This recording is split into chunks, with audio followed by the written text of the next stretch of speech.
দিয়েছে আমাদের বাসুনিয়া সাহেবকে, যিনি আপনাদের কাছে বক্তব্য দিলেন, একটা ডিমান্ড ভদ্রলোক।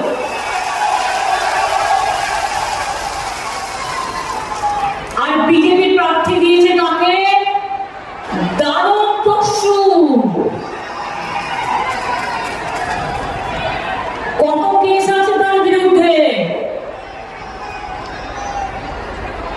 বিএসএফ, পুলিশের একাংশ স্থানীয়, আর চোরা কারবারিদের সাথে